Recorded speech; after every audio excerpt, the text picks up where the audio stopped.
Oh man, it's Wednesday, which means Scott's gonna bitch about Tetris DX again! Folks, have you ever seen a game where you just question, like, why? What is the point of this existing? Does this really need to exist? So I kind of took a look at, most of the games Nintendo's released throughout history. And, I really asked myself, which games do I think these didn't have to exist? Now, here's the thing. I'm not counting games that I just think suck. You take a look at something like Donkey Kong Jr. Math on the NES. I'm sure a lot of people would say something like that, but, okay, it's a math game based on one of Nintendo's most popular games at that time. Sure, it may not be great, but come on, you know why they put that out. I'm not gonna say, oh wow, this needs to exist, but I wouldn't say, oh, this really didn't need to exist. It's fine, it makes sense why they put that out. But something like Tetris DX, why, man? This was a launch title for the Game Boy Color. And, I'm sure they wanted to kind of replicate a lot of the success that the original Game Boy experienced by launching with Tetris there. This guy launched with Tetris DX. And, weirdly enough, this can also be played on an original Game Boy. It's one of these black Game Boy cartridges, which means, yeah, sure, on the box, it's called a Game Boy Color game. And, you do get color with this game on a Game Boy Color. But it also works on the original Game Boy. So them positioning Tetris DX as original Tetris, now in color. Well, gotta be honest, that doesn't sound like a huge selling point. Tetris is not necessarily a game that needs color. But you know what? Damn it, that's nice. And this came out nearly 10 years after Tetris on the Game Boy release. So in that time span, they should have added all this stuff. There's a battery save in there, so you can save up to 3 game files, which, okay, that's something, I guess. And there's three modes in the game. You got Marathon, which, that's just normal Tetris. Then you have Ultra and 40 lines mode. That's pretty much it. Oh, did I mention it's in fucking color? Yeah, I gotta be honest, Tetris DX, I don't really think this game really needed to exist. Sure, it adds a couple of things compared to the original Tetris game, but it's really not that much, especially considering this came out nearly 10 years after Tetris on Game Boy. Unfortunately, it feels like to me that a lot of the Tetris variants that were releasing around the time, like Tetris 2, Tetris Blast, those styles of games would have made for kind of cool alternate game modes just flat out included in something like Tetris DX. But no, they were selling a lot of these games as their own thing, and they didn't really experience the same type of success as just regular everyday Tetris. So I almost feel like those games would have gotten a lot more appreciation if they were just included as bonus little side modes in something like Tetris DX. It's called Tetris DX for God's sakes. And I just don't really feel like there's enough to really consider this to be deluxe. All right, man, just stay with me on this one. I know even I couldn't help myself from gasping at this. How dare I say Brain Age 2 really didn't need to exist? The original Brain Age was a massive success, and this thing released very shortly after Brain Age 2.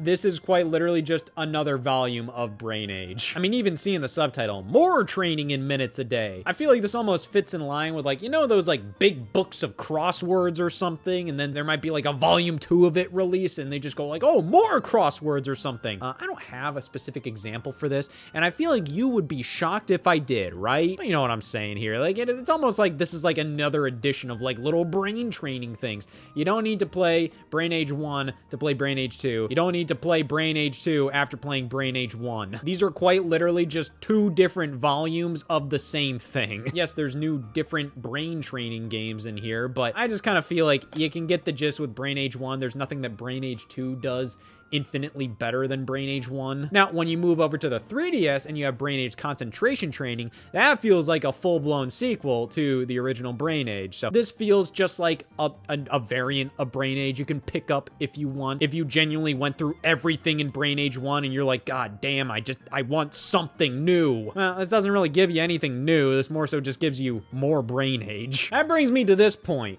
Why the hell was there so many different versions of Nintendogs? These are all the exact same games. The only difference is what dogs you get at the beginning. But every single game, you can unlock all the different dogs. So pretty much the whole thing here is they wanted it to be like you would go to the store and you'd pick a game based on which dog you wanted almost like you were going to like a pet store or the kennel and you were picking out a dog there. So it's like, that's cute. Though I do honestly find it to be very confusing because like I didn't know that like, yeah, eventually in all of these different versions, you can just unlock all of the breeds. So I'm sure many people had an absolute aneurysm trying to decide which puppy they like the most. Now, to be fair, do you really want to like just grind through a game of Nintendogs with a breed of dog you don't really want just to be able to unlock one that you really want? Probably not. So you might as well just go ahead and pick one right off the get-go that includes a breed that you're a fan of. But I gotta be honest, I find it insane how many different versions they released. I mean, they initially launched with all these three,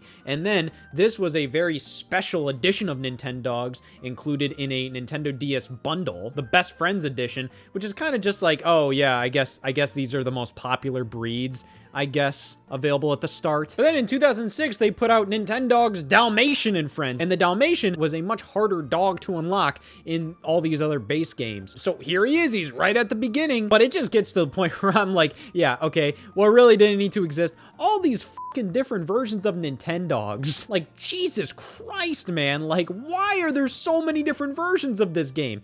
I get it, but I also don't. Like, it got too much. So much so to the point that, like, yeah, I had to do a lot of research to figure out, like, okay, what is the core difference between these games? Is there any core differences? And for the most part, no. Unless you really want a Labrador and you get Chihuahua and Friends, yeah, you're really just gonna have to man the up and just grind through the fucking game. Here we go. The vast majority of the classic NES series on Game Boy Advance.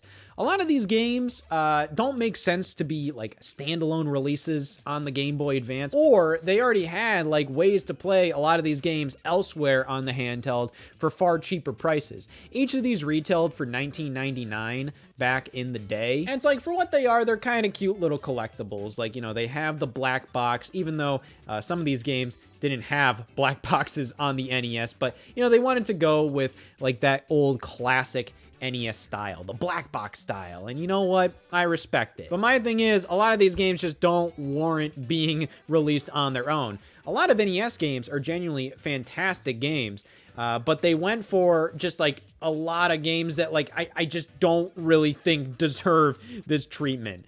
Dr. Mario is a great puzzle game, but this release doesn't make any sense considering about a year later, in 2005, Nintendo released Dr. Mario and Puzzle League, which is everything this game is and then some.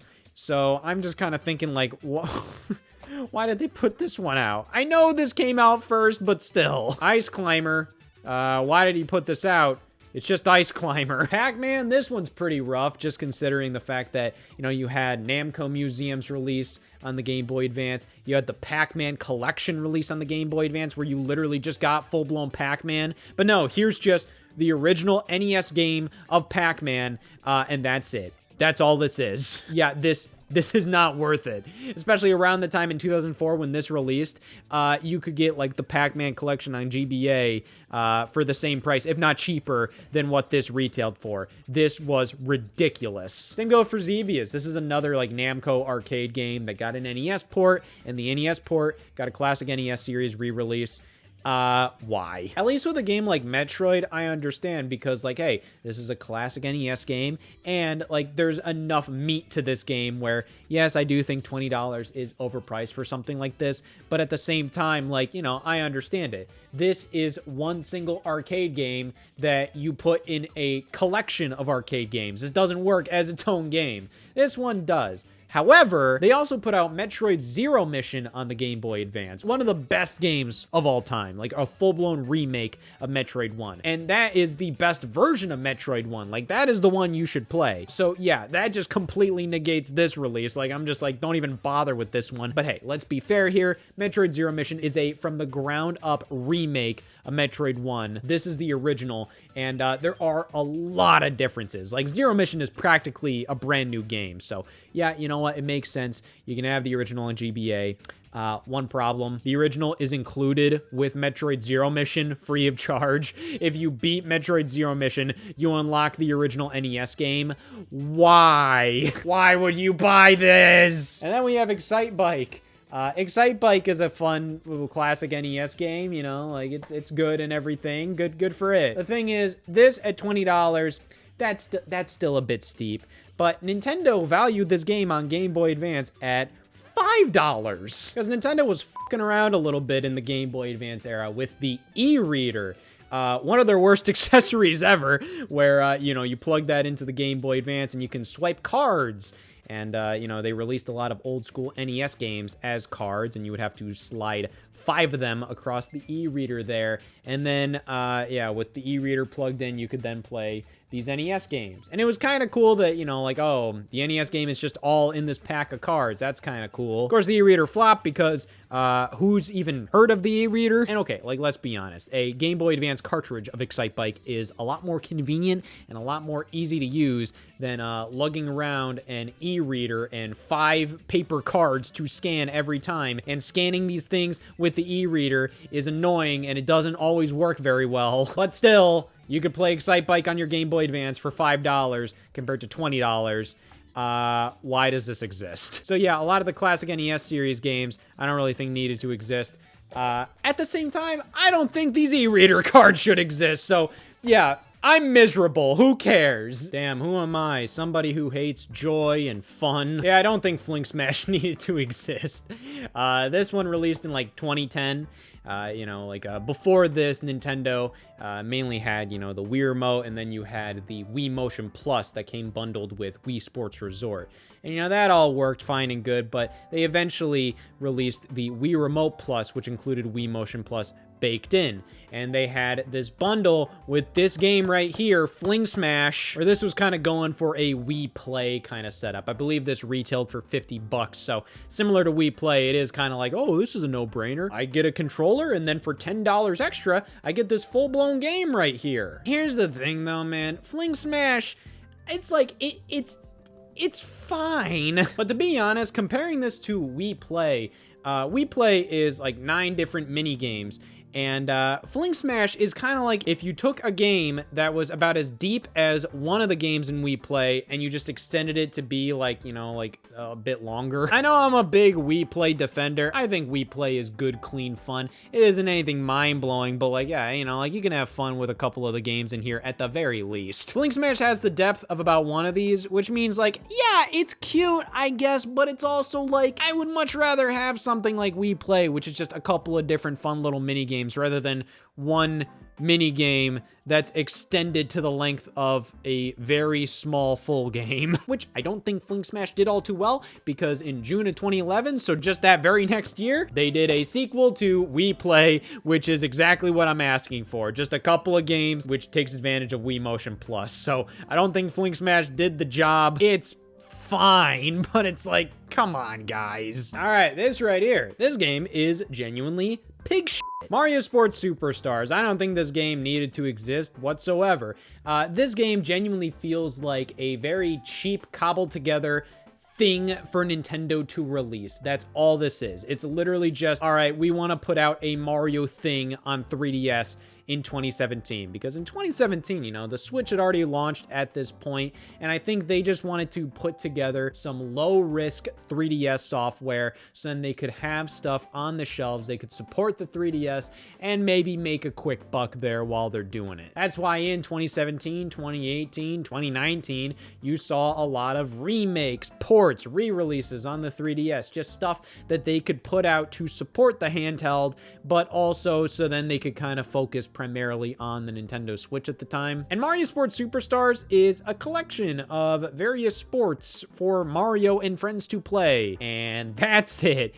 This is one of the most lifeless experiences I have ever had in any video game Nintendo's ever released. Now, you'd almost think it would be something along the lines of Mario Sports Mix. And hey, this game isn't amazing either. Like, it's a fun enough little game, but that's all it is. Like, it doesn't really have a ton of staying power. This game, like, I don't think it does anything right. And at the very least, Mario Sports Mix focuses on games that, you know, like haven't really been done with Mario before. The other one is basketball, and I think that was included because this is sort of a spiritual successor to Mario Hoops 3-on-3 on the DS. You know, Mario Hoops 3-on-3 was developed by Square Enix, much like Sports Mix was. So I almost feel like basketball is included because, you know, like that team is now making Sports Mix. So, you know, it makes sense. Mario Sports Superstars is 4 sports that Mario's already done before, and horse racing, because I don't know, there was somebody quirky on the team making this game. Tennis and golf in this game are just watered down, incredibly basic versions of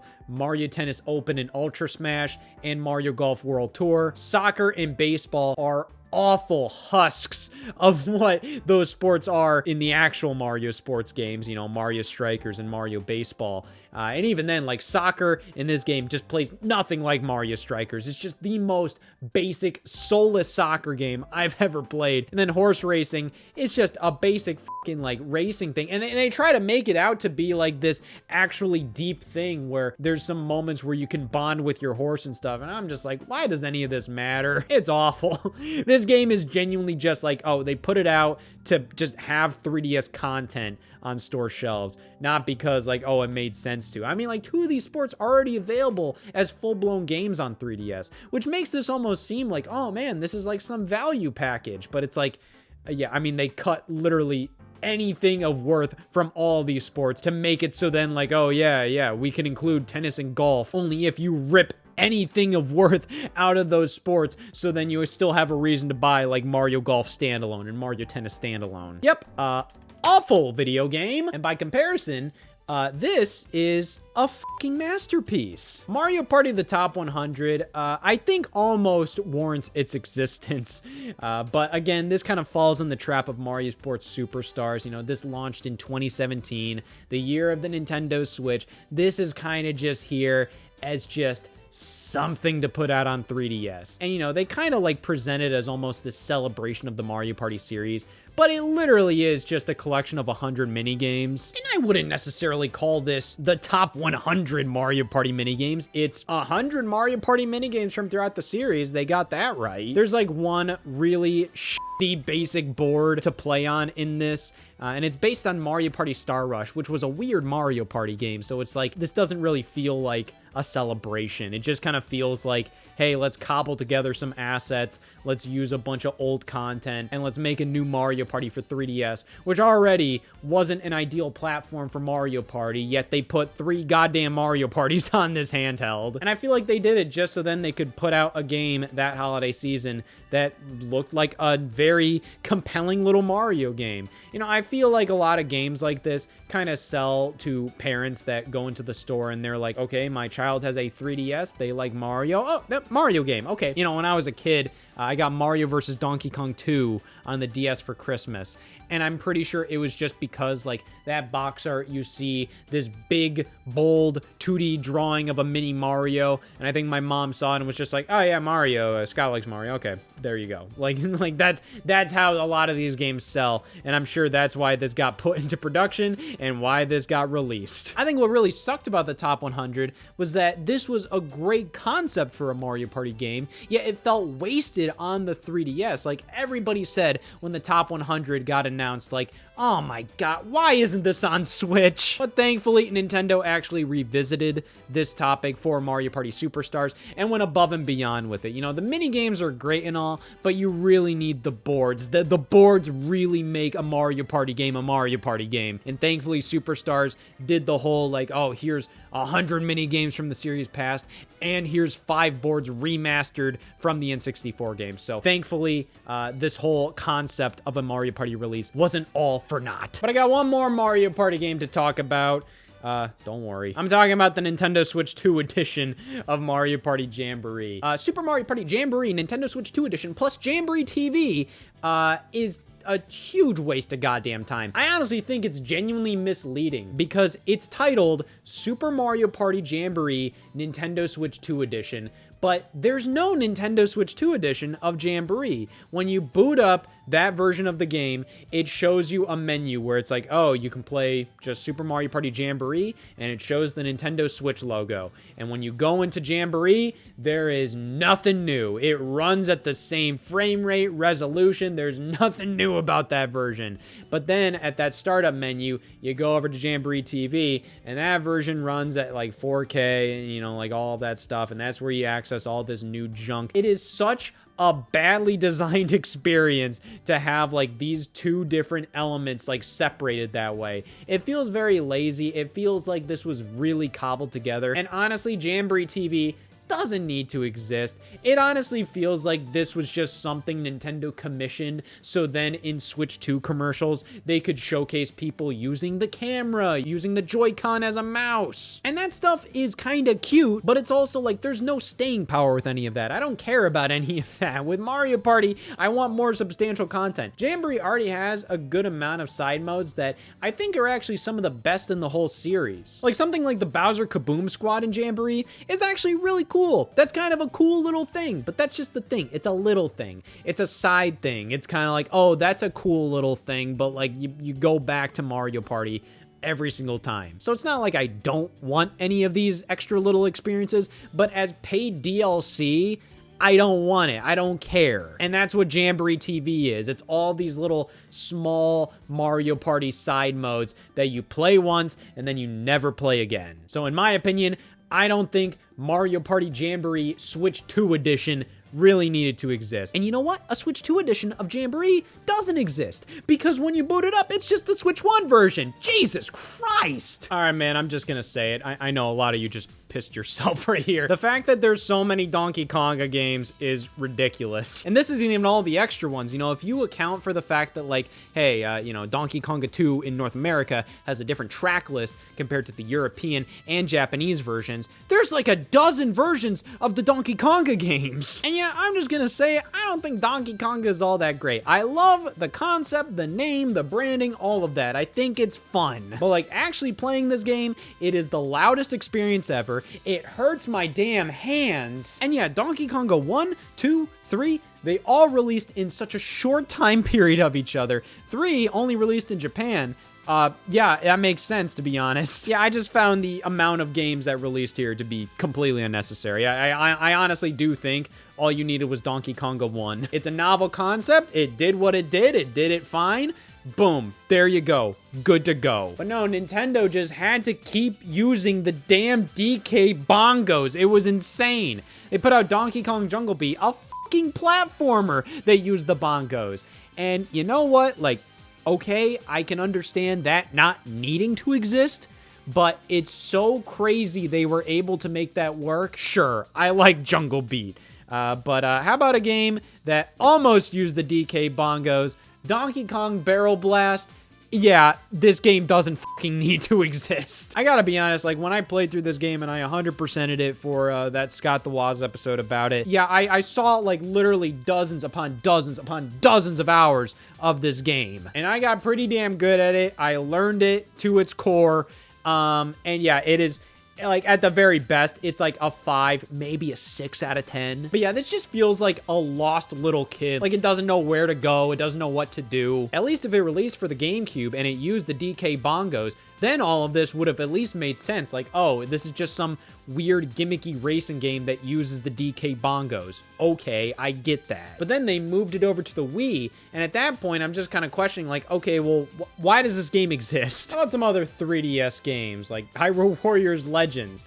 Now, this game at least has a bunch of value in the fact that they add a bunch of characters, they add a ton of content, and this almost was kind of an excuse for them to keep DLC going for Hyrule Warriors on the Wii U, because pretty much all the characters that they added in this game were also available in the Wii U version. So I feel like they honestly made this version kind of just to make that make sense. They were kind of like, okay, we want to keep putting out characters for Hyrule Warriors, but you know, that game released in 2014, and by the time this game came out, it was 2016. So it was kind of like, okay, well, to warrant putting out DLC for like a 2-year-old game at this point, let's make a 3DS port. So then it's just like, oh, well, it's a brand new game now. So yeah, I mean, this is right on the verge, but I'm just like, come on, like this is not a game I think that belongs on 3DS. I know a lot of people played Hyrule Warriors Legends on 3DS.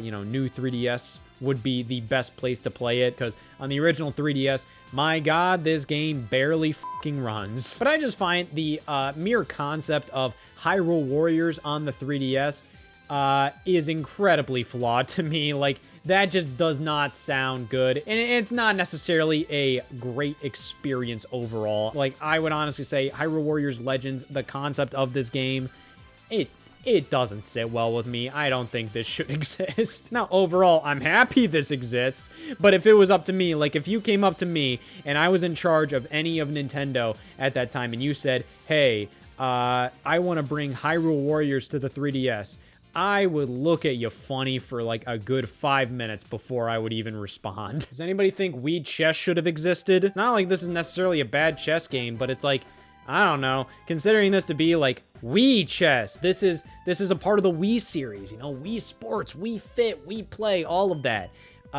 This is not that at all. It's literally just an incredibly generic chess game that doesn't even use the pointer. So like, yeah, this release always confused me. I never understood why they put this out and why they branded it as Wii Chess. Possibly because like Nintendo might not have really considered the Wii series to be like set in stone enough to have like an identity. But I will tell you, calling this Wii Chess, I would have at the very least expected them to use the damn pointer of the Wii remote. Isn't that the whole point as to why you'd put a chess game on the Wii? I don't think Pokemon Box needed to exist.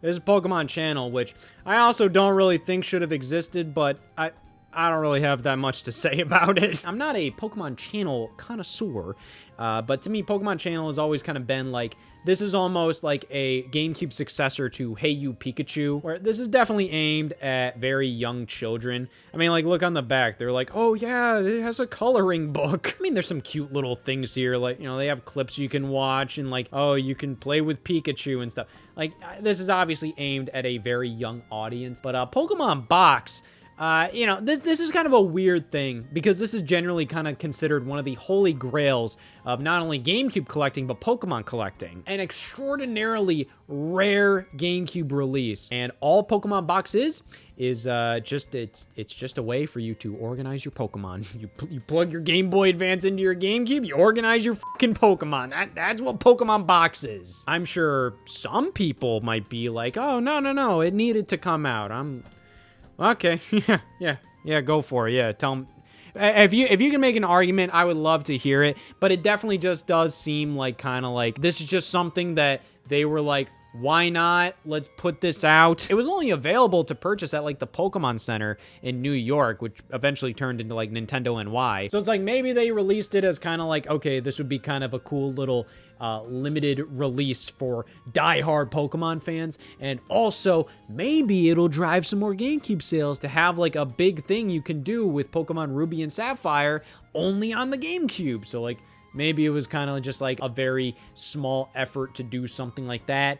I don't know. But yeah, I think Pokemon Box is an extraordinarily niche product. And I don't really see a ton of value in it, especially if you're going to pay thousands of dollars for it these days. You know, I think it's pretty crazy how they released like pretty much a version of Donkey Kong Country for every version of Game Boy. Now, Donkey Kong Land is an original title, but pretty much the whole concept of this game is like, let's try to put a Donkey Kong Country game on the go. This pretty much is Donkey Kong Country for the Game Boy. And then they actually made a Game Boy Color version of the original Donkey Kong Country. This is an actual like remake of Donkey Kong Country from the Super Nintendo on the Game Boy Color. But then they made a Game Boy Advance version of Donkey Kong Country.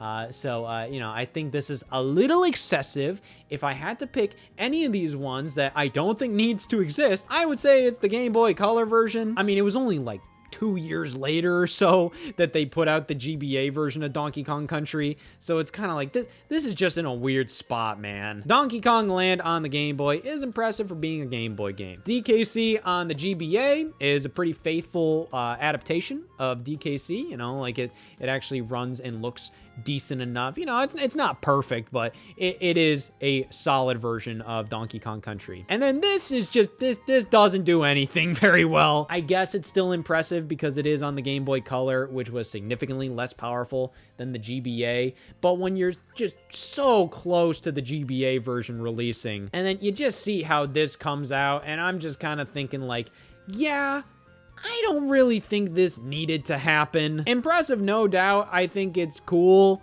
but it's also like, yeah, like I honestly think these two make sense. This one, just no thanks. Puzzle and Dragon Z plus Puzzle and Dragon Super Mario Brothers Edition. I say you don't need Puzzle and Dragon Z. This version did not need to come out in North America.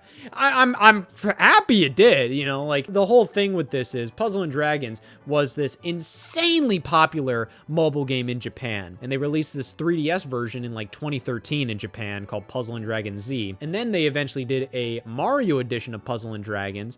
And both of these games launched as separate releases in Japan. And then in North America, they bundled them. So I'm like, hey, that's really cool that here in North America, we got 2 games for the price of 1.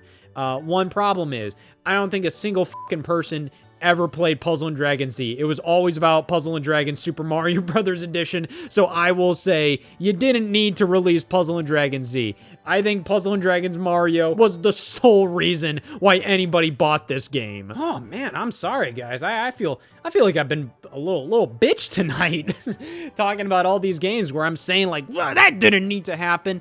Okay, you know, let's be fair here. I genuinely am happy all of these games exist because I love talking about this Dumbo baby garbage. It's fun, and honestly, a lot of this, like, I definitely did kind of have to think for a bit about, like, what do I think didn't need to happen? And you know, in a lot of cases, like, I don't truly really stand by it. You know, this is me really pushing it and really thinking like, what games do I think meet this criteria? You want to see how much I push this to the limit? I almost considered Return to Dreamland Deluxe, and I love this game. This is one of the best remakes I've ever seen of a 2D platformer. It's beautiful. They added so much cool stuff to this game, but overall, I don't really think it needed to happen because like Return to Dreamland wasn't in desperate need of a remake, and this released like within a year of like Kirby and the Forgotten Land releasing, and like we already had a 2D Kirby on Switch. Star Allies wasn't amazing, but it was still like a competent 2D Kirby. I do think this is a much better 2D Kirby,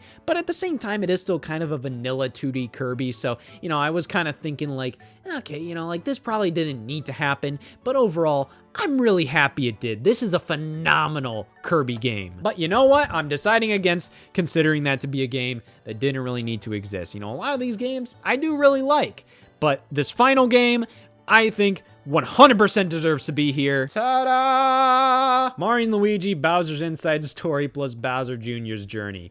Following the footsteps of the Mario & Luigi Superstar Saga plus Bowser's Minion release on 3DS in 2017, that game made sense. Made perfect sense. You know, Mario & Luigi Superstar Saga, it was the first Mario & Luigi game. You couldn't automatically play that on 3DS, but you could play, you know, DS games, and of course you could play 3DS games on the 3DS. So with that remake, you could play the entire Mario & Luigi lineage on the 3DS. That was really cool, and it made a ton of sense. You know, 2017, like I already said, was a year where you were seeing a lot more remakes and stuff on 3DS. So yeah, Superstar Saga, do it. That's great. But then just a couple months later, Nintendo announced in like the March 2018 Nintendo Direct, hey, there's Bowser's Inside Story is getting remade.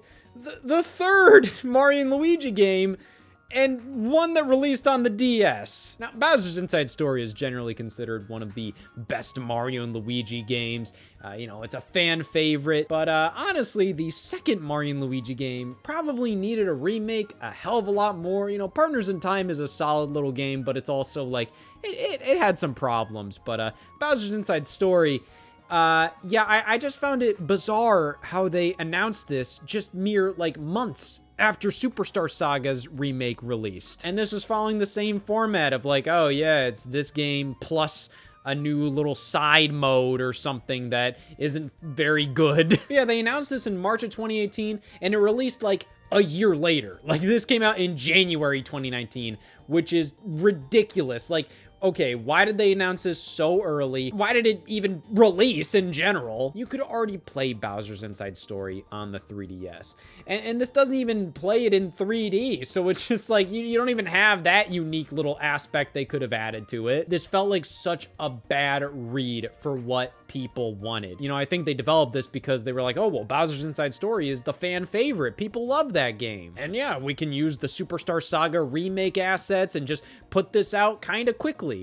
but it felt like that's as far as this went, you know, like that's the ethos of why this project existed. And if that wasn't enough, this game literally bankrupted the developer of the Mario and Luigi games Alpha Dream. This game's failure led to their bankruptcy, which, to be honest, I mean, like, if they were banking on this game to like save them, holy crap, guys. Read the fucking room. Why did you think this was gonna save you? Maybe if it released on Nintendo Switch, like, that's the thing, man. If this remake launched on Switch, that would have made a hell of a lot more sense. But as it stood, firstly, this game didn't need a remake on 3DS. It could have used a remake on Nintendo Switch, sure, but that's because you couldn't already play Bowser's Inside Story on Nintendo Switch. You could on 3DS via the DS backwards compatibility. And this game didn't need to exist so hard that the developer that put it in production got a slap on the wrist for putting it in production, i.e., they fucking died. So yeah, I'd say this is like one of the #1 Nintendo games that didn't need to exist. You could look at some of the worst games they've released, and I at least understand why they made them. Like, oh man, everybody was so pissed about Metroid Prime Federation Force, but at the very least, like, I understand why that game released. This game, I don't. So yeah, those are the Nintendo games that I don't think really needed to exist. And I know at this point, everybody's cheering, thank God, Geist didn't make the list!